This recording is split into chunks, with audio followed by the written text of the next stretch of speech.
¿Cómo están? Sean todos muy bienvenidos a nuestro segundo capítulo de Con Aroma Canela, el podcast inmobiliario. Y el día de hoy quiero partir con una pregunta. ¿Quién decide cuánto vale tu propiedad? ¿El vecino de al lado que la está vendiendo, esa tasación que hiciste hace 5 años atrás o ese infinito amor que tienes por tu casa donde has vivido toda la vida? Pareciera ser que la tasación es solo un número, pero es mucho más. Es el puntapié inicial para tomar una buena decisión inmobiliaria. Soy Paola Aguilar, fundadora de Casa Canela. Casa Canela es una empresa de gestión inmobiliaria con presencia en Chicureo, Santiago Oriente, Chicauma y Lampa. Y nuestro principal rol es acompañar, asesorarte a tomar decisiones inmobiliarias con convicción y con conocimientos. Y como ya adelantábamos un poco, el tema es tasaciones comerciales. Y siempre hago esta analogía de que la tasación es como la harina de un queque. Sin la harina, el queque, chiquillos, claramente no va a funcionar. Puedes tenerlo todo en una propiedad. Puedes tener publicación, videos, dron, portales, campañas de marketing. Pero si no tienes un estudio de mercado claro, difícilmente vas a poder vender. Y lo más importante, puedes estar años perdiendo dinero, tu inversión, tus proyectos que son muy valiosos. Y de eso y mucho más vamos a hablar el día de hoy. Estoy con dos grandes profesionales especialistas en tasaciones.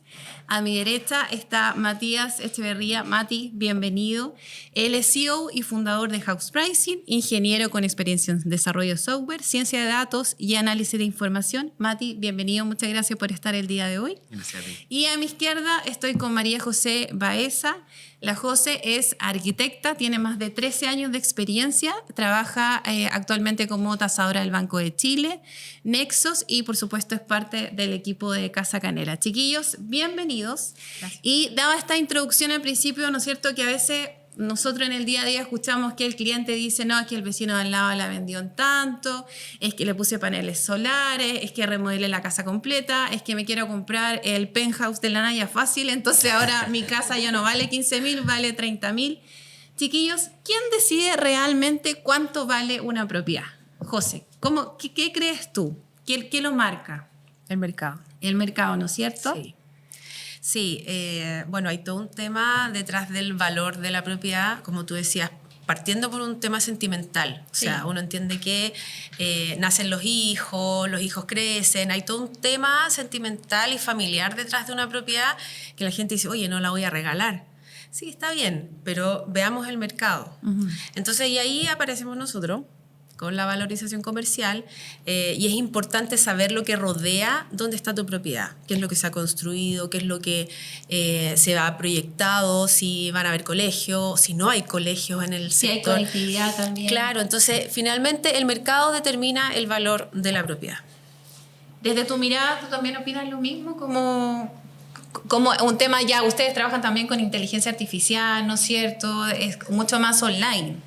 Sí, bueno, hay algo interesante que ocurre porque hay un concepto científico que es el sesgo de confirmación, que sí. Lo que hace es que uno agarra data para validar tus creencias y lo que hacen los propietarios es que agarran la data, cualquier pedazo de información, cogiste tú, me dijo el amigo del vecino, o vi una propiedad publicada, ya, es evidencia, pero la evidencia más objetiva es lo que se vendió y que es parecido. Entonces, o si no hay data de eso reciente, lo que está publicado y es parecido. Entonces, esa es la evidencia, que es el mercado, que te está diciendo esto, alguien pagó por esta propiedad, Exacto. Ojalá varias propiedades parecidas, para no sacar 2 puntos, porque hay también conceptos de negociación, etcétera. Entonces, el mercado, siendo más específico lo que se vendió y lo que está en oferta, yo diría que es la evidencia más objetiva para valorizar tu propiedad. Y ponte tú, ¿y qué creen que buscan las personas como cuando contactan directamente a un tasador? No necesariamente por intermedio de un corredor.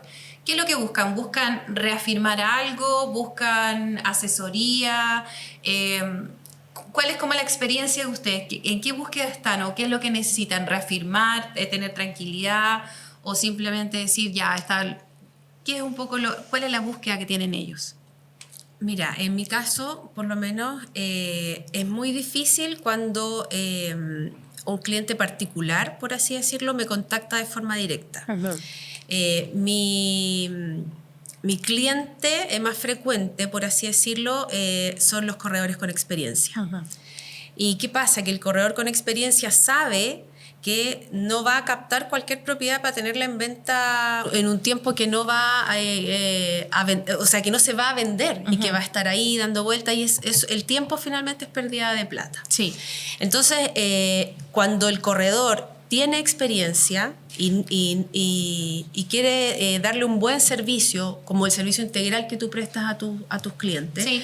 le dice, mira, si ve que el propietario está muy perdido en el valor, yo te recomiendo que lo tasemos. Porque así vamos a poder tener vas a poder tomar una decisión informada.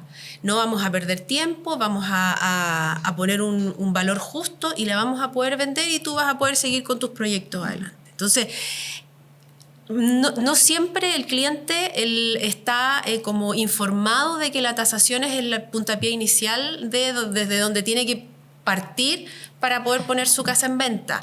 Eso es lo que has visto tú, como que sí. En el camino, o sea, primero salen con el precio que sea sí. Y después ya cuando no tienen éxito sí. Vuelven al tema de la con el precio del vecino, con el precio que le dijo y bueno, en mi experiencia, yo no sé por qué pasa esto en Chile, pero es como cuando, no sé, se inflan los sueldos, sí. Pero pasa que el vecino siempre le dice cuando se va, no, si yo vendí mi casa en 12.000 UF. ¿Por qué? ¿Por qué hacemos eso? Sí. Entonces el pobre se queda con que su vecino vendió en 12.000. Y yo le digo, ya, ¿cuál casa? Cuando voy a tasar, ¿cuál casa dices tú? La 12. Ya. Yo me voy en el auto, veo la 12, le saco una foto y me la llevo. Y la busco en alguna plataforma. Y después se la pongo ahí mismo o le digo a la corredora, mira, dile a tu cliente que... Y aquí está, foja, número, año. La verdad es que no la vendió en 12.000, la vendió en, no sé, en 10.008. Entonces pasa que hay toda una especulación también en torno a... o si le puso paneles solares o simplemente, no sé, pues la compré en 10.000 y yo quiero para mí 10.000 más, entonces sale 20.000 mi casa. ¿Hay cachado que también pasa mucho eso? Oye, Mati, ¿y ustedes cuánto tiempo llevan en la palestra como house pricing? ¿Cuánto tiempo llevan? Mira, la sociedad es bien antigua. ¿Ya? Todo esto partió como una startup y nosotros no venimos del mundo inmobiliario, somos real. De hecho, no venimos del mundo inmobiliario. Yo trabajé en Grupo Falabella, los otros cofundadores los conocí ahí. La sociedad tiene como 6 años, pero en serio, yo creo que ya siendo una herramienta que los profesionales usan, los compradores vendedores, como 2 años, más o menos, 1,5. Y más o menos tienen como la data de cuál es el perfil, si son más netamente corredores que ocupan la plataforma, personas, cuántas tasaciones hacen al día, o sea...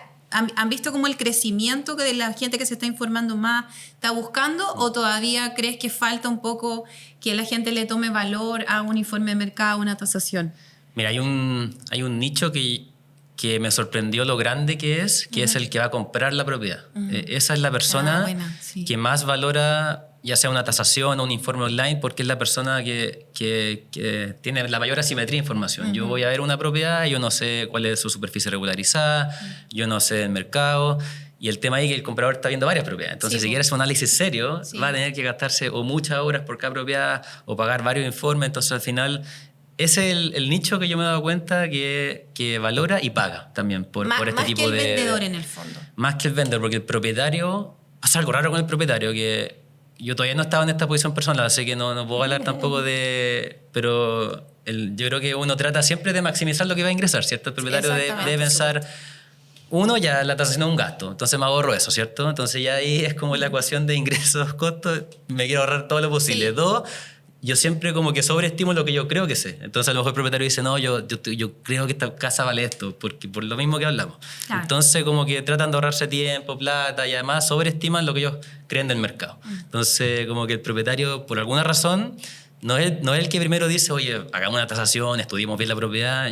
Eso rara vez lo veo. En verdad es el corredor o el tasador el que está ahí haciendo ese análisis y el comprador. Porque el comprador lo que quiere es una oferta justa y razonable. Claro, quiere tener una buena inversión. Entonces, si el propietario pasa algo raro, que es como que una vez que se publica la propiedad y pasaron 6 meses y se dieron cuenta el 80% que el precio estaba elevado, de ahí la bajan y compran informes.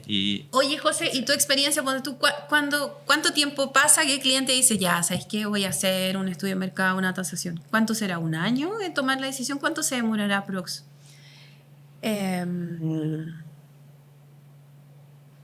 Yo creo que sí. Yo creo que cuando ya pasan 6 meses, Y no tiene ninguna visita. Y hay algunas corredoras que me llaman y me dicen, ¿sabes qué? 6 meses y no la he mostrado. Y está publicada y está destacada y tiene buenas fotos. Entonces, claro, ahí lo que pasa es, más allá como de la publicidad de la misma, como de la pega que hacen ustedes, sí, es el valor. Pero claro, tienen que pasar varios meses y para que el propietario también entienda un poco de que no es como una mala gestión del corretaje. Uh-huh. Porque es lo primero que piensa, ¿no? Y el corredor no hace nada. Siempre escucho esa frase. Pero cuando se dan cuenta de que en verdad la propiedad está sobre el mercado, claramente van a seguir pasando más meses. Pero es como 6 meses como el estándar. Ahora, ¿quién ataja eso antes? Es el corredor. Y como te digo, o sea, cuando el corredor ve y sabe, porque estamos siempre sectorizados, entonces uno conoce el mercado sector, sí, y dónde está uno moviéndose. Entonces, si tú sabes que esta propiedad está fuera de mercado, no sé, 15%, hay corredores que incluso no la toman. No la toman porque, y además no quieren hacer tasación. Entonces, ahí también hay un tema de, tomo esto y lo mantengo ahí flotando 6, 8, 10 meses, pero por lo general es el corredor el que ataja antes de que siga pasando más tiempo. Y ahí, ponte tú, cuando uno hace una tasación, ¿qué feedback tienes del cliente? ¿Es una persona que quiere ser asesorada? O sea, ¿la persona que realmente quiere vender toma esa tasación en general o es como una negación, no me interesa? No, sí, sobre todo cuando hay una confianza y eso es lo que yo logro ver, cuando hay una confianza y como una empatía entre el corredor y el vendedor, el dueño de la casa. La idea es que siempre confíe mucho en el corredor y yo veo cuando esa interacción se da, el propietario me dice, pucha, hazme una buena tasación, en verdad ponle lo que corresponde, porque en verdad necesito venderla, tampoco quiero regalarla, pero necesito tomar una decisión informada y saber, y de repente, claro, yo les doy el valor de la tasación y finalmente no era lo que ellos esperaban y toman otra decisión. Entonces, sí es importante para ellos tener esa tasación y saber también de que... Y por lo mismo yo hago hartas tasaciones, porque hay que hacerla siempre con una mirada bancaria. Bueno, hay todo un tema también ahí de las ampliaciones, de los valores, pero yo siempre les doy la mirada bancaria. ¿Por qué? Porque los bancos por lo general hacen ajustes en el valor de la garantía cuando hay ampliaciones, cuando no están regularizadas. Entonces, esas son sorpresas también que se llevan después de cuando ya estáis firmando casi que, o sea, ya firmaste la promesa incluso y va el tasador por la parte del banco y te das cuenta de que el valor de garantía no es lo mismo que el valor comercial. Entonces, también la tasación sirve antes para eso, para poder darte cuenta de que si no regularizaste la mitad de las ampliaciones que hiciste en tu casa, vas a tener un ajuste por condición municipal. Entonces, esa información es clave. Sí, y el vendedor, el dueño de la casa no lo sabe. Y ahí lo importante es cuando el corredor le informa y hacemos la tasación y hay una decisión totalmente informada. Bueno, nosotros, por ejemplo, siempre que cuando tomamos una propiedad, sí o sí, la tasamos. ¿Cachai? Es como la base, hacemos primero una reunión online, ni siquiera vamos a la casa, conversamos con el cliente, escuchamos cuáles son sus necesidades, por qué quiere vender y sí o sí hacemos un informe antes, uno para conocer la propiedad, entender el contexto de lo que se necesita y en base a eso, si el cliente quiere ser asesorado, quiere ser escuchado, avanzamos con la captación. Porque como tú dices, es como uno ya huele ya cuando dicen como... No, es que tengo 10 corredoras y no ha traído ni una vez, yo digo, ya, listo, esta propiedad está fuera de precio. ¿Cachai? Sí. Y digo, ¿la tasaron? Sí, ya, ¿hace cuánto? Hace 5 años. Y ahí yo les quiero preguntar un poco, ¿cada cuánto debería hacerse un informe? ¿O cada cuánto creen ustedes que se va moviendo el mercado? ¿Cada cuánto, como decir al cliente, mira, una tasación cada 6 meses? ¿Cuáles son las variables más importantes que se van como... construyendo en torno a una propiedad que debería decir, pucha, ¿sabes qué? Tengo que hacer una tasación cada cierta cantidad de tiempo. Mira, nunca lo he medido, De guata yo creo que una vez al año. Si que la propiedad lleva un año y no ha pasado nada, yo creo que es bueno actualizar.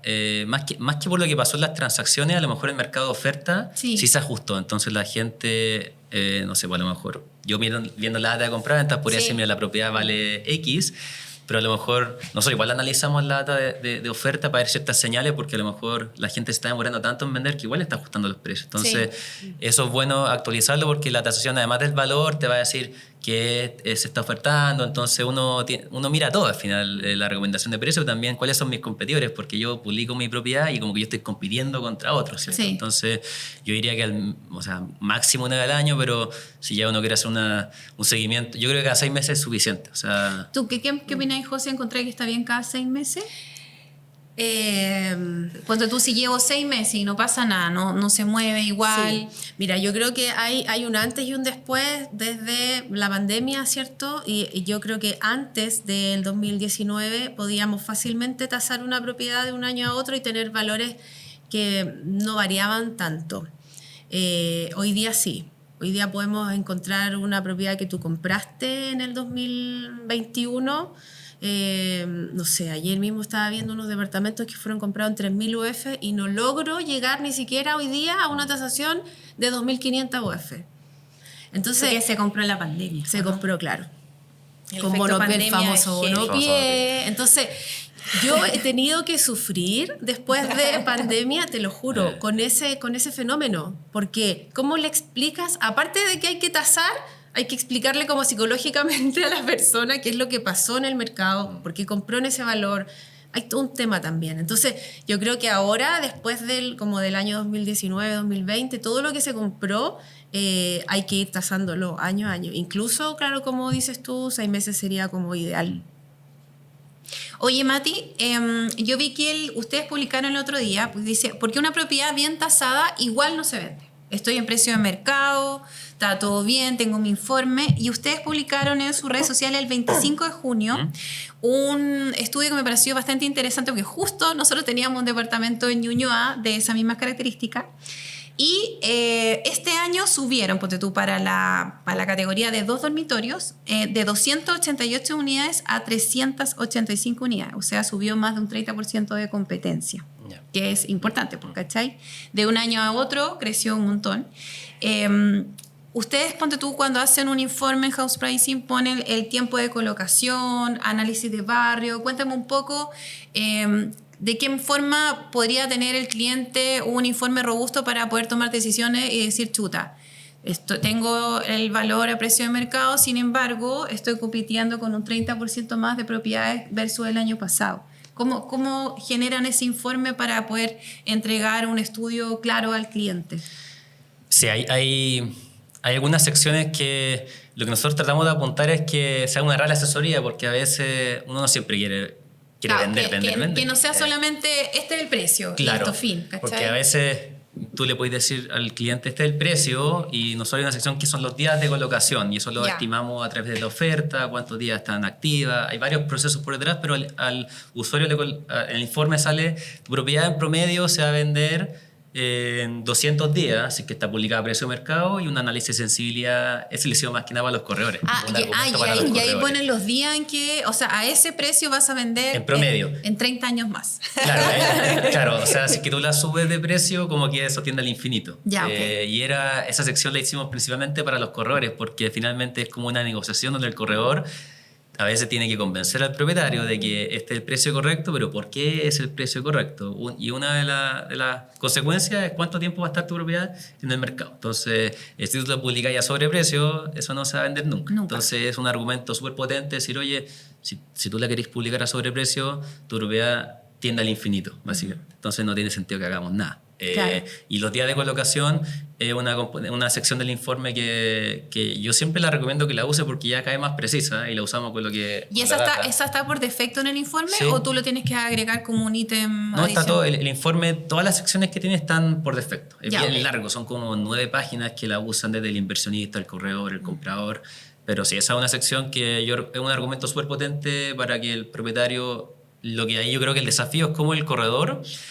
le cuenta una especie de historia que le haga sentido al propietario de por qué publicar al precio correcto. Y hay veces que no solo hay que publicar al precio correcto, hay que publicar más bajo porque el corredor tiene que tener la necesidad. Oye, ¿queréis vender urgente mañana? Sí, estoy urgido por vender. Ok, no podemos publicar al precio de mercado, tenemos que publicar y ahí, a 10% bajo. ¿Eso es de un 10% como el desde o no? ¿Qué opinan ustedes si ya está en precio valor de tasación, hay 8.500 propiedades, todas de la misma característica, relativamente los mismos años? ¿Será un 10%? ¿Será suficiente? O? Yo parto siempre con un 5. Ya. De hecho, cuando hago mis tablitas de homologación, tomo todas las ofertas, saco un promedio y parto desde el 5% hacia abajo. Ya. Que es como, no sé si un cierre de negociación como estándar, el 5%, pero siento que es como de ahí hacia abajo.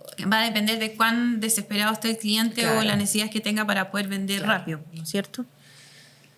Ya, 5%, 10%. Sí, bueno, nosotros lo que colocamos es un rango mínimo máximo. Ya. Entonces ahí, cuando nosotros damos la valorización, y que ya cada vez he visto que los super online también colocan un rango, porque hay variabilidad en el estado de la propiedad. O sea, claro, yo puedo tener una propiedad mejor que mi vecino, que tenga mismo tamaño, misma orientación, todo igual, pero yo la mantuve mejor, entonces tiene un plus. Entonces colocamos un rango. Entonces ahí lo que siempre sugerimos es que si la persona no tiene ninguna urgencia y está todo más o menos bien, es cercano al promedio. Que es como, pero si es que la persona está urgida por vender, colócala como entre el promedio y el mínimo. Y ahí a veces la distancia es un 10%, a veces un 15%, pero esa distancia es variable según lo que se vendió al final. Entonces, por ejemplo, en casa antigua bien grande, no sé, en Las Condes, ahí puede haber una mayor variabilidad porque casas de 50 años de antigüedad hay mucha variabilidad en qué necesita cada casa. Entonces, las remodelaciones y todo eso, que igual influye mucho.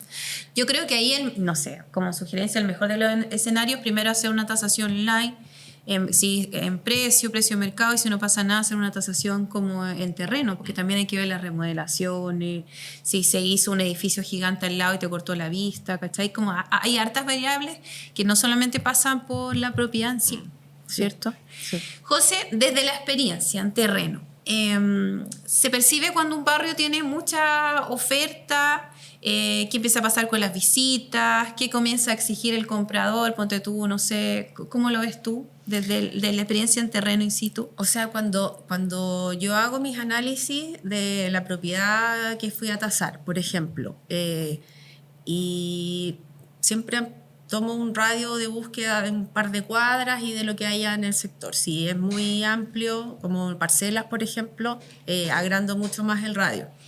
Y cuando hay mucha venta, o sea, cuando hay mucha oferta, claramente empiezan a competir los valores entre ellos mismos, pero también hay un tema de superficies, de estado de conservación, del tipo de terminaciones. La materialidad, ¿no es cierto? La materialidad, absolutamente. ¿Te acuerdas la otra vez que conversábamos sobre una parcela que era hormigón o era metalcom, que varía mucho el precio? Es súper importante el tema de la materialidad también. Exacto, es que de repente tenemos, no sé, estos típicos loteos, la zona norte, que tienen unos parques, así unos verdaderos prados en el patio. Ya. Entonces, tenemos de todo tipo de construcciones porque son autoconstrucciones. Claro. Entonces, puedes tener una casa de subterráneo, hormigón armado, y otra más modesta, a lo mejor, de madera, metalcom.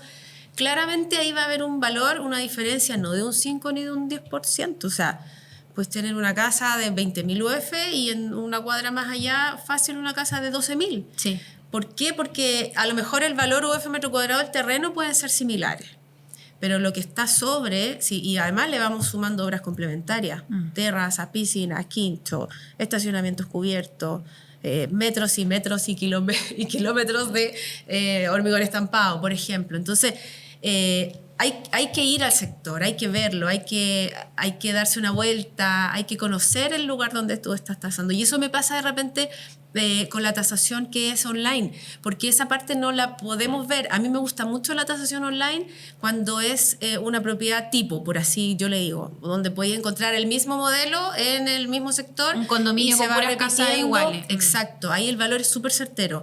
Pero cuando tenemos casas grandes de autoconstrucción o casas que son antiguas y que han sufrido remodelaciones a lo largo de los años o muchas ampliaciones, o sea, cosas como distintas, es súper importante poder ir a terreno y revisarlo y verlo. Sí o sí, tasación presencial ahí. En este caso, Sí. absolutamente. Oye, ¿y por qué creen que no regularizan las propiedades? Que ese es un temor, sobre todo en las parcelas, que yo he visto harto, que te dicen, no, es que no la regularicé. O sea, en el tremendo prado, como tú dices, hizo una casita chiquitita. Esa sí la regularizó. Y la otra casa donde invirtió hartas lucas no la regularizó. ¿Por qué? Porque es caro, es engorroso, hay que hacer mucho papeleo. Como tu experiencia... Sí, sí, es triste igual esa situación en Chile porque hacemos al revés. En Chile se hacen las cosas muy bien en general, pero no sé por qué la parte de la construcción se hace al revés. O sea, tú te puedes pasear por todo Chile mirando y por lo general las zonas de autoconstrucción, las casas no están regularizadas. ¿Por qué? Porque hay poca fiscalización, me imagino. La gente se pone a construir feliz, compra su terreno y ya vamos construyendo y sin regularizar. Pero yo creo que falta desconocimiento y un tema también de que la gente le tiene miedo a las contribuciones. Sí, es verdad. Oye, chiquillos, siempre dicen que comprar una propiedad es la mejor inversión que uno puede hacer, ¿no es cierto? Pero en base a la data que ustedes han visto, ¿cómo se está comportando el mercado? ¿Las propiedades realmente suben de precio? ¿Cómo va la plusvalía? Hay sectores que tú veías el otro día que decían, ya no es tan grito y plata la zona oriente, hay comunas que están generando más crecimiento para un inversionista, ¿hacia dónde yo tendría que apuntar? Sí, ese es un temazo porque yo creo que hace, no sé, 15 años atrás era muy difícil equivocarse en las propiedades. O sea, uno compraba y con 99% de probabilidad la propiedad iba a subir de precio, el arriendo iba a cubrir casi todo el dividendo. Pero hoy en día lo que yo veo es que no es tan así. Hay zonas donde hay un claro exceso de oferta. No sé, Estación Central o alguna zona de Santiago Centro, que yo lo vi en la data y eran proyectos derechamente malos. Entonces, hoy en día la probabilidad de equivocarse y meterse en un activo cacho, que yo le llamo, es como porque es un activo poco líquido. O sea, si tú te equivocaste, después no llegar y venderlo. O sea, recién hablamos de lo que cuesta vender una propiedad. Entonces, hoy en día, por eso yo creo que impulso aún más el usar la información, lo que sea, online o presencial, o informarse de valores, porque es mucho más fácil equivocarse, y también si uno va desinformado, la probabilidad de que te equivoques es casi 100%. Entonces, sí, y también el tema plusvalía, también es un tema súper, o sea, a mí me interesa mucho porque ya medirla es difícil. O sea, la lógica de plusvalía es cómo tu activo cambia en el tiempo, ¿cierto? Entonces yo compré una casa de ciertas características y la misma casa, todo igual, pasaron 10 años, ¿cómo se valorizó? Entonces esa es la lógica de plusvalía y lo que yo he visto que muchos informes calculan con UF metro cuadrado, donde meten todo en la misma bolsa, o solo proyectos nuevos que suben siempre de precio, o solo usados que de repente están más nuevos, más antiguos, más chicos, más grandes, de barrios distintos, y es difícil. O sea, primero medir probabilidad o estimarla ya es muy difícil. Nosotros tratamos de hacerla y el informe agregamos una sección que muestra la evolución de nuestra tasación.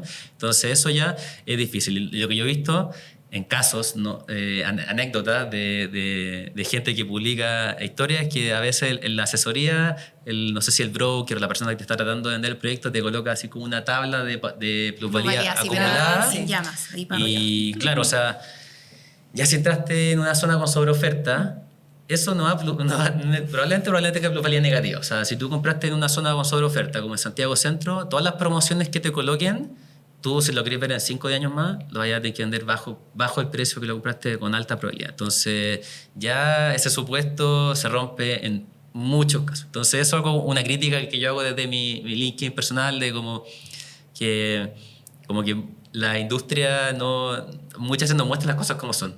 Y como uno como comprador no va tan informado, uno asume que el que te está asesorando bien, se venden activos malos al final. Y es un ciclo completo de que la inmobiliaria tampoco le importa tanto a cuánto se arrienda el activo, como que buscan el terreno. O te inflan el valor del arriendo. Te inflan, Sí, eso, es una pena eso que está pasando, lo mismo que dices tú, porque inflan el valor del arriendo y le dicen, no, si de aquí a que se termine el proyecto vas a arrendar en este valor. Y loco, no, o sea, nunca vas a poder arrendar en ese valor. Entonces, ¿qué pasa? Que la persona se queda, en vez formando patrimonio, es como que te llenáis de deuda y ni siquiera vaya a poder pagar el dividendo, si es que lo queréis para inversión, con el arriendo de esa propiedad. ¿Y ahí cómo lo hacen ustedes con el tema de la comparación? Por ejemplo, estos mismos departamentos que yo estaba viendo ayer, porque claro, tú tienes ¿cierto? La inscripción de la compra que se hizo en 3.000 UF, y si tú ves, la torre se compró en 3.000 UF, departamentos de 35 metros cuadrados en Santiago Centro. Claro, es una torre rica, nueva, bien terminada, como enfocada a inversionista. Pero ¿qué haces cuando el UF metro cuadrado está llegando casi a 100? O sea, ¿cómo sustento eso? ¿Y qué pasa con la plataforma cuando tú sabes que esos valores no son reales? ¿Qué pasa ahí? Mira, es un desafío bien grande, porque lo que nosotros hacemos como gran parte de nuestro tratamiento de datos es ojalá filtrar outliers. El tema es que outlier por definición es como un valor atípico, un valor raro, ¿cierto? Entonces, pero si es que se vendieron 30 departamentos como inflados, deja de ser valor atípico, como que entra dentro de lo normal. Entonces ahí nosotros tratamos, si bien de usar propiedades comparables, nunca nos vamos a ir al extremo de usar solo el mismo edificio. O sea, vamos igual a usar, si se vendieron de varios edificios cercanos y son de, por ejemplo, estoy valorizando un departamento nuevo, pero yo igual tengo data de a lo mejor de seminuevos de la zona. Igual lo voy a usar como señal, también vamos a ajustar el año de antigüedad, o sea, si es seminuevo, hacemos ajustes para tratar de llevarlo a los atributos de que estoy valorizando, pero nunca nos vamos a ir al extremo de usar solo un edificio, porque sabemos que pueden haber como estos como errores del mercado, o más que errores, que mucha gente compró una promesa y la inmobiliaria les vendió a todos sobreprecio y generaste data inflada. Sí, lo que pasa es que va a lo mejor subir un poco lo que nosotros estimamos, porque va a entrar dentro del pool de datos que usamos como señal para la estimación.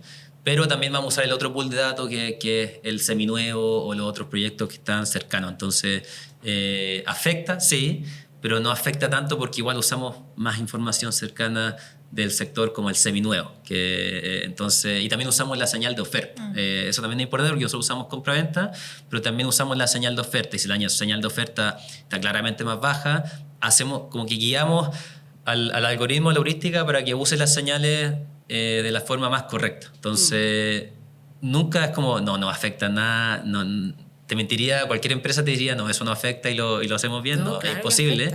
Afecta, pero uno al usar más puntos o más datos, minimizamos, tratamos de que el efecto no sea tanto. Es el tema. Ya. Sí. Oye, ¿y la base de datos están linkeados con el conservador de bienes raíces, con...? Mira, más que linkeado, lo que nosotros hacemos es que pedimos la información, o sea, hay varias fuentes. Una es que la solicitamos a Servicio de Puesto Interno. Esto es algo público que cualquiera puede hacer. Nosotros solicitamos por transparencia la información del catastro de roles, de todo lo que pasa por el conservador. También sacamos la información pública que publican los conservadores en la web. Ahí hacemos como motores de web scraping, que se llama, que son códigos que van y buscan información, que todo es público. O sea, lo único que hacemos es que automatizamos lo que un humano va y hace. Y luego los portales inmobiliarios, que la fuente de los portales... Me he dado cuenta que es muy útil. Yo antes, o sea, siempre la sacamos y la guardamos, y guardamos incluso data histórica. Tenemos 4 años de data de los portales, incluso tenemos data no activa. Y eso nos permite a veces llegar a valores, por ejemplo, locales comerciales. El otro día hay un caso que me acuerdo que un usuario nos dijo, oye, me valorizaste esta propiedad más de lo que yo creo. Claro, se vendieron como 4 locales comerciales más o menos cercano en los últimos 3 años. A buen precio. Claro, a buen precio, pero claro, y vi la data de oferta y tenía más data no activa que se había publicado los últimos 2 años, como 15 locales mucho más cerca y mucho más parecido. Y eso sí daba un valor más cercano a lo que esta persona creía que valía el local. Entonces, por eso sí hay de combinar las señales. Está lo que se vendió, pero a veces esa data es mucho más escasa. Claro. Y tenemos lo que la gente publica, y cuando esa data se limpia también, se sacan outliers, se sacan duplicados, se saca todo, uno llega a un volumen de información un poco más grande. Y ahí uno puede sacar estadísticos como como el promedio o la mediana, lo que está al medio. Entonces, ese es el desafío al final, limpiar información y tener la mayor cantidad de información posible, porque ahí uno le cuesta más equivocarse a lo que es como automático. Que es lo mismo que haces tú, José, ¿no? Cuando haces una tasación, limpiar la información para que afinar mucho más y que quede mucho más exacta. Sí, absolutamente. De hecho, con estas nuevas plataformas que ahora tenemos, la pega para el tasador, o sea, es considerablemente más fácil. O sea, yo estaba, no sé. Porque antes no había nada, pues no había... O sea, era todo manual. Era todo manual y no teníamos... O sea, yo tengo acceso a la base de datos del conservador, serán hace unos 3 o 4 años. ¿Y antes cómo lo hacías? Solo oferta. Y si teníamos, no sé, el dato que me decía el vecino de que había vendido tal casa, buscábamos ese dato. Los dedos para que el vecino dijera la verdad. Yo me ponía a bucear en el conservador, buceaba hasta que la encontraba. Mucho más. Me decía, ¿sabes el apellido del vecino? ¿Cuándo vendió? Ya, esa era mi forma de poder buscar la referencia de venta que teníamos. Pero ahora no, pues ahora yo le pongo, muéstrame y... O sea, ahora debería ser mucho más exacto porque tenéis mucha más información. Ahora absolutamente. ¿Cierto? Sí, y eso es lo que nos sirve para poder sustentar el valor. Porque, por lo general, estas 2 tablitas que hacen las plataformas, que yo también las hago de forma manual, porque me gusta mucho ver los promedios. Y entonces... Por lo general, del mismo departamento, por ejemplo, estas 2 tablas, lo que se ha vendido versus lo que se está ofreciendo, siempre la oferta, el promedio me da 5, 7, 8% sobre lo que se ha vendido realmente. Entonces, no tengo ni siquiera que explicarlo. Con poner los promedios de ambas tablas, le digo, mira, o sea, tu valor está acá al medio y no puede ir más allá de esto porque, o sea, esto es lo que se ha vendido y esto es lo que se está ofreciendo. Entonces, esa información es clave, sobre todo la venta, porque te ayuda a sustentar el valor. Claro que sí. Y ahora que tenemos lo que yo no sé es cuánto tiempo, por ejemplo, si una casa se vendió en enero, ¿cuándo aparece en el conservador y cuándo aparece, o sea, cuándo tú puedes tomar esa información? Mira, nosotros como la pedimos a servicios de puesto interno, depende de lo que el tiempo que tomó que el conservador se la notificó al servicio de puesto interno. Entonces hay veces que pasan 3 meses, 6 meses. A veces son como 3 meses más o menos, ¿no? A veces yo he encontrado así como del mes pasado, no sé por qué. Y bueno, hay veces en que aparecen, no sé, como muy antes. Dependiendo será del sector o de los cierres que tengan en esa zona. Sí. Mira, yo no lo sé, tengo supuestos, porque por cómo es el tema de la data, como he trabajado toda mi vida con datos, hay muchas capas manuales al final. Me imagino yo que el conservador tiene que llenar un formulario manual online con una persona. Probable. Y el servicio de puesto interno capaz que otra capa manual, entonces hay capas manuales. Y lo que yo he visto es que nosotros cuando pedimos la información, sí aparece información fresca del mes anterior y vamos a mostrar transacciones recientes. Pero si uno mira como cuántas transacciones se venden por año y uno ve que le falta data. Claro. Entonces como que hay información que aparece al tiro, pero hay otra que se demora a aparecer, nunca lo puedo responder por qué. Y yo me imagino yo que son estos procesos manuales, de tener cosas, reconciliaciones que se hacen, entonces cosas, no lo sé porque no he trabajado bien, pero me imagino yo que como hay hartas capas, es como un proceso al final, hay personas, sistemas. ¿Pero tu plataforma las va o va pidiendo esta información mensualmente? Cada 2 meses lo pedimos. Cada 2 meses. Sí, sí. Antes lo pedíamos todos los meses, pero nos dimos cuenta que no se justificaba hacerlo tan seguido porque cuando uno analiza una propiedad, no es que se vendan propiedades muy parecidas todos los meses. Pasa cada 6 meses, una vez al año con suerte. Entonces dijimos, no hace sentido pedir esto. Era como para que uno se sintiera con la tranquilidad de que está viendo la data más fresca. Eso es como el objetivo. Estoy viendo la data, ojalá más fresca que está pasando en el mercado. Pero lo hacemos como cada 2 meses. Podríamos hacerlo una vez al mes, todos los meses, pero como no se justifica. Entonces, por eso sirve cada 2 meses. Sí. ¿Y puedo hacer una pregunta? Obvio que sí, pregunte todo lo que quiera. ¿Cómo manejan los departamentos con obras complementarias? La venta. Que como la piscina, con estacionamiento, bodega. Ya.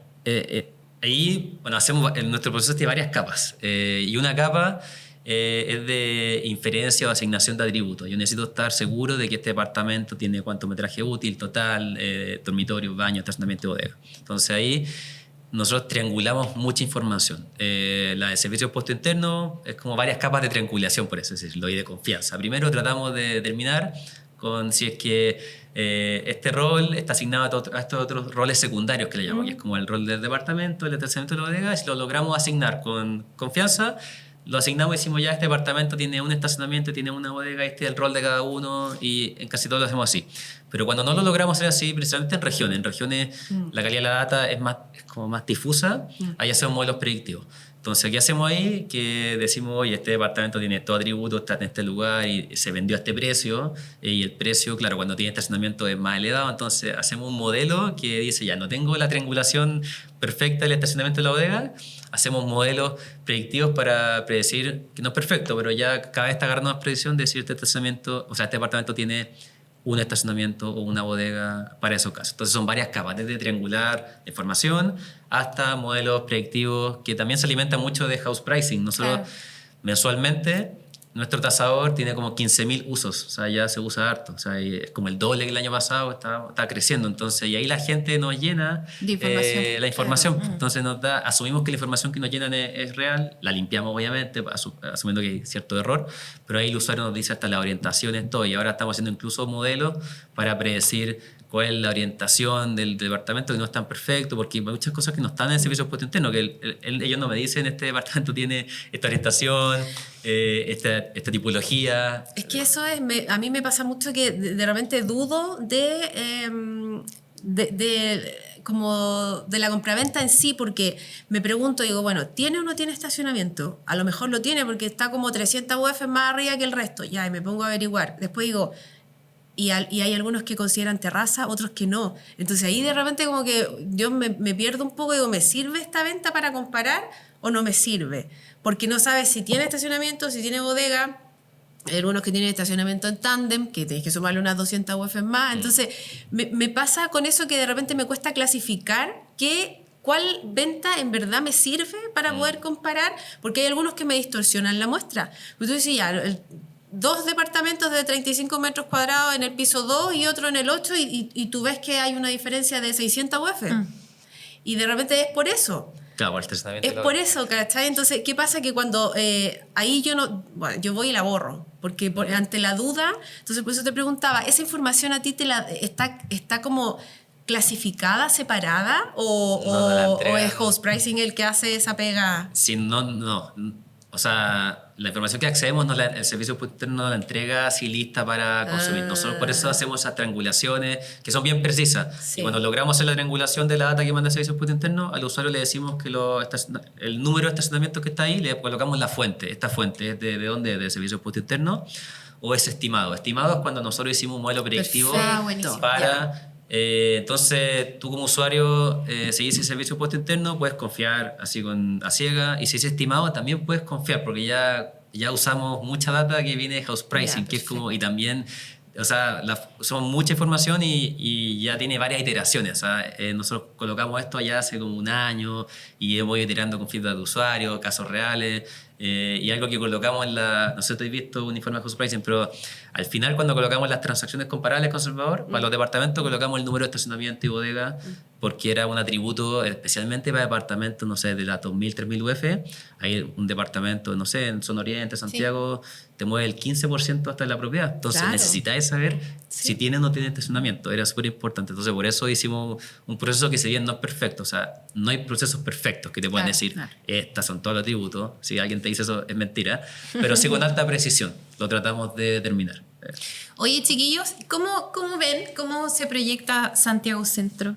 Vi el otro día, me llamó la atención, ustedes estuvieron ahí con una entrevista con CNN el 16 de junio y comparaban, porque dicen que Santiago Centro está súper malo, ¿no es cierto? Pero hay como buena noticia ahí que había subido de 0,26 a 0,27 UF el metro cuadrado y que bajó un poco la cantidad de disponibilidad como de oferta de 35.000 avisos, que era el 2023, a 22.000 el 2026. En teoría debería ser, o lo que ustedes ven, el centro se está como reactivando un poco más. José, tú que justo estabas ahí el otro día viendo un departamento allá. Estoy sufriendo con ese departamento. ¿Cómo lo ven? Porque por último, si está subiendo un poco más los arriendos, el retorno de la inversión debería tener como más esperanza, ¿o no? Porque yo he visto hartos clientes que dicen, pucha, con esto no me alcanza nada, no puedo pagar el dividendo. algo se proyecta como la mejora, un poco también depende de la economía del país, ¿no es cierto?, mundial, que no hayan guerra ni nada, pero ¿va un poquito hacia el alza o todavía hay demasiada oferta en Santiago? Estadísticamente, ¿qué es lo que es? Porque yo siento que no, o sea... Sí, o sea... Pero igual de 35.000 a 22.000 por lo menos de ocupación en arriendo, por lo menos algo se está moviendo. Claro, yo creo que tiene un impacto el precio, que Santiago Centro, lo que yo he visto al menos, que el arriendo estimado que sale de la oferta ha bajado harto. Entonces, las propiedades, cuando uno calcula el famoso cap rate, que es el arriendo por todo se divide el valor de venta, dan bajos cap rates. Entonces, imagino yo que los propietarios han tenido que bajar los precios del arriendo, que es lo que más se ha visto afectado. Pero el precio de venta, por alguna razón, no bajan tanto. Ahí lo que yo creo que pasa es que la gente simplemente se demora más en vender. Entonces, antes lo vendían un año, ahora lo venden en 2 años. Se niegan, yo creo que un poco a... Porque igual es fuerte que tú hiciste una inversión, que es la famosa plusvalía, ¿no es cierto? Que comprar un bien raíz, negocio cerrado y no sé qué, y resulta que lo compraste en 2.000 y ahora te dicen que tu tasación, que tu propiedad vale 1.300, es como para... Sí. ¿Cachai? Y ahí es como que uno no la suelta. Sí. Pero ahí uno tiene que hacer análisis. ¿Cuánto tiempo? Si sigo intentando y la cosa no mejora, ¿cuánta plata perdí? ¿Cachai? También hay que hacerse como asesorar un poco. Es que hay un tema como social también después de lo que pasó en Santiago Centro, un tema de seguridad, no sé, siento que antiguamente tener un departamento cercano a la salida de un metro, por ejemplo, era lo más cotizado que había, o sea, conexión rápida, era seguro, pero claro, ahora a lo mejor ese fenómeno de estar tan cerca de un metro y estar tan cerca de la Alameda, por ejemplo, ya no tiene como el mismo sentido que tuvo hace 6, 7 años atrás, por ejemplo. Entonces yo siento que además de como todo un tema de lo que ha pasado socialmente, eso también ha dañado un poco la zona de Santiago Centro. Claro que sí. Y eso hace que haya también un sobrestock y claramente, claro, o sea, ¿cómo le explico todo eso a alguien que compró pensando que era tremenda inversión y que en el fondo el retorno no está haciendo lo que me ofrecieron, pues, ¿cachai? Que igual es... Sí. Sí, hay algo que he visto que es interesante que es en Santiago Centro, la brecha entre la calidad del activo del proyecto nuevo versus el proyecto usado. Claro. Entonces, Santiago Centro, esa es ahí donde veo la mayor brecha. Entonces, si yo tuviera que dar una recomendación rápida, no miren el nuevo porque es nuevo y tiene los mejores amenities, probablemente va a tener una prima en el precio muy elevada que no se justifica. Claro. Y en Santiago Centro, si igual quieres comprar en Santiago Centro, el usado o el seminuevo, sí puede ser una opción atractiva en el futuro, porque yo creo que sí, o sea, no sé si toco fondo o no, nadie puede predecir el futuro, pero sí yo creo que pueden haber expectativas para que el futuro mejore, pero comprar un nuevo ahora, yo creo que esa misma plata la puedes comprar en un seminuevo en Ñuñoa, por ejemplo, un seminuevo Providencia. Exactamente. Entonces, finalmente tú como inversionista o inversionista, si vas a ir ahí, tú tienes una disposición de pago, tú tienes que elegir dónde y tienes muchas opciones. O sea, hoy en día opciones hay de sobra. O sea, el stock que hay en Chile hay de sobra. Y en Santiago Centro sí vi esa brecha que era como que sentía que el proyecto nuevo estaba como sobrevalorado para el lugar, porque era como que se transaba muy parecido al de Ñuñoa, un poquito más bajo que el de Ñuñoa y como que no hace sentido. No, pues. Como esa diferencia. Entonces, ahí el proyecto nuevo está como afectado. El usado no lo sé, no creo que tanto, pero sí el nuevo está como, es bien difícil de sacarle una rentabilidad. Sí. Oye, Mati, ¿tú qué crees o qué información que antes era súper difícil o imposible de obtener le ha dado a usted el tema de la inteligencia artificial? Buena pregunta. Bueno, hoy en día la inteligencia artificial es como muy amplia y la gente la asocia mucho como a lo de ChatGPT o esta herramienta, ¿cierto?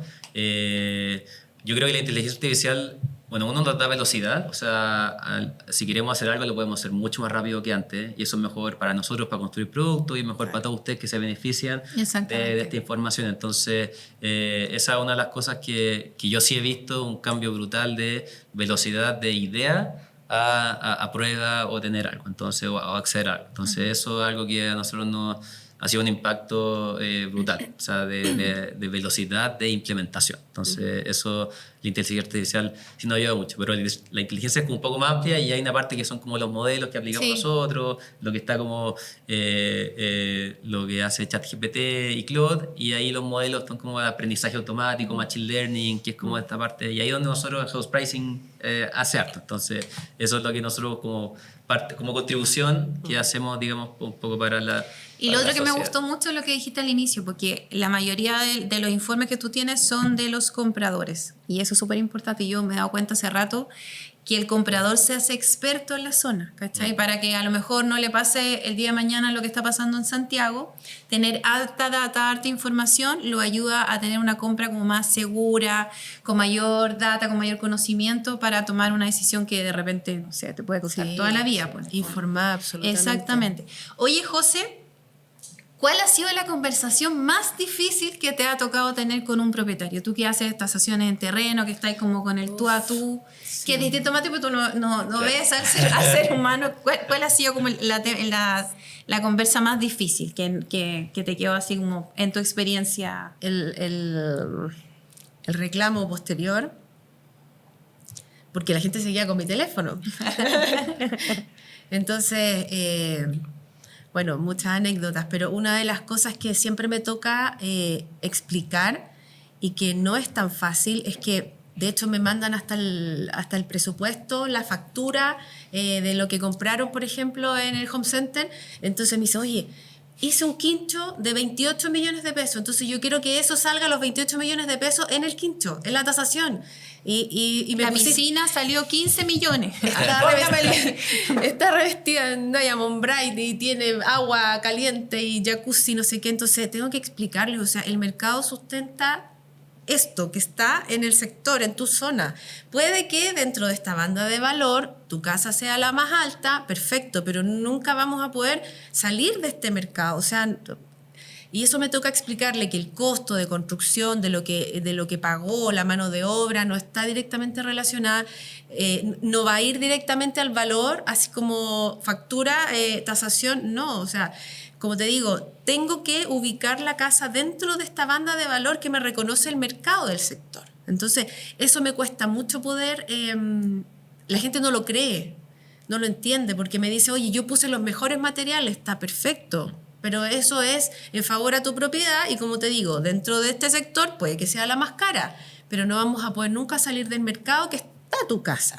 Oye, eso para alguien que no sabe ya, va a tasar, tú vas a tasar la propiedad en terreno. ¿Qué tomas? ¿La casa, el terreno total y nada más? ¿O se toma la piscina, el quincho, la terraza? Todo, absolutamente todo tiene un valor. Todo, o sea, si la casa tiene un generador instalado, tiene paneles solares, tiene cerco eléctrico. Todos los atributos se consideran. Todo lo adicional yo lo tomo y le doy un valor, pero las obras complementarias de una propiedad tienen un tope. O sea, no porque tenga 2 piscinas va a tener ¿cachai? El valor UF que le damos a una piscina es una piscina, sea olímpica, es una piscina de una casa. Entonces, más de 350 UF no le puedo dar, aunque sea una piscina olímpica que tiene jacuzzi, agua caliente, lo que sea. Entonces, a eso voy, a que todo tiene un valor, pero dentro de esos parámetros. Exacto, exacto. Lo mismo el terreno. Hay terrenos que, claro, tú, por ejemplo, no sé, en un condominio tienes una calle, una casa con una exposición, un terreno frente-fondo regular, una casa rica con entradas por los lados, versus la última casa que está en el pasaje que tiene una exposición de 2,5 metros, que solo te cabe el auto. Entonces, de repente, ese terreno podríamos a lo mejor valorizarlo levemente más bajo que el otro, pero no significa que esa casa vaya a valer mucho menos, sino que se va componiendo el valor dentro de este mercado. Que son los mismos parámetros que ocupan ustedes en su plataforma, ¿no es cierto? Son similares, pero no tan al detalle. Nosotros usamos el metraje construido y ahí el usuario tiene que ver cómo ajusta eso, porque, ejemplo, está la casa grande y la casa chica, no sé, la suma, no sé, 300 metros, pero este metraje cuadrado a lo mejor es menor, o sea, este UF metro cuadrado va a ser menor que el de la casa grande, porque a lo mejor tienen distintas prestaciones, no sé. Entonces ahí yo lo que sugiero es que los usuarios, si suma 300, ya tengo la casa grande que son 200, y a la otra no le sume 100, súmale 80, para que el algoritmo no considere, o sea, penaliza algo ese tamaño, igual que lo no regularizado. Les digo, oye, dependiendo de la calidad. Hay que dar criterio, obviamente, del humano, por eso el humano es importante en esta parte. Entonces, si hay cosas no regularizadas, el humano tiene que hacerse un juicio de, oye, esta ampliación es igual que la ampliación, todo es hormigón y es exactamente igual que la casa que se hizo. Sí, ok, le puedo dar casi todo el metraje, pero si es de madera y es esto es súper de hormigón, importante el tema de la materialidad. asígnale la mitad. Mucha diferencia. La materialidad y el tipo de construcción. O sea, pasa que tú tienes una casa original de conjunto, ponte tú, de 140 metros cuadrados. Pero se construyó el dormitorio servicio, en la logia, y estamos en un condominio. Entonces, por lo menos para una tasación bancaria, lo que yo tengo que hacer es recomendarle esta propiedad al banco como garantía. Entonces, de forma inmediata esa ampliación no va a poder ser regularizable. A lo mejor sí, te vaya a demorar 1 año y medio, 2 años pidiendo la firma del... Pero ahí me pasó, ahora hace poco en una casa que vendí, que claro, esa parte no la regularizaron y el tasador me dijo, esto no es regularizable, Claro. porque tiene que venir todo ya. el condominio eso a aceptar esa puede ampliación. que pase, puede que no pase. Claro. Y en esa incertidumbre el banco tiene un criterio conservador y te dice no es regularizable. Porque no es que yo te saque la firma y vamos a regularizarlo, no, necesito de esa condición que pase en el tiempo, de que lleguen todos, que todos firmen, entonces ahí ya no es regularizable. ¿Y qué pasa? Que todas esas ampliaciones, entre más tengas, vas a tener un porcentaje de ajuste también al final del valor de la garantía. ¿Y qué pasa?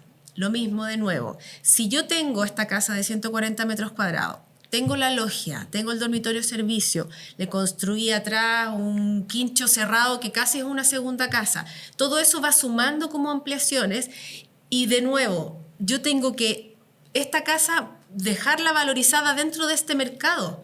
Claro, no porque tenga todas estas construcciones mucho más, me va a sumar y me voy a salir de mercado, no. Entonces eso hace que el valor se componga finalmente. Y cuando el banco me pregunta, ¿estas ampliaciones son o no son regularizables? No lo son. La mayoría tiene un criterio bien parecido que aplica un ajuste de un 100%. Entonces, ¿qué pasa? Que el valor de garantía me va a quedar mucho más bajo que el valor comercial del tasador y finalmente a lo mejor lo que cerraron en la negociación que hicieron el corredor y el comprador, el vendedor, entonces ahí también viene todo no sé si un problema, pero viene todo un análisis que se puede predecir. Sobre todo el corredor, o sea, si el corredor va y ve esta casa y que tú dices, oye, la casa de al lado es así y esta cosa es así, tasémosla, pidamos los documentos en la municipalidad. O sea, a mí me pasa que yo al corredor le digo, oye, ¿esto está regularizado? No sé.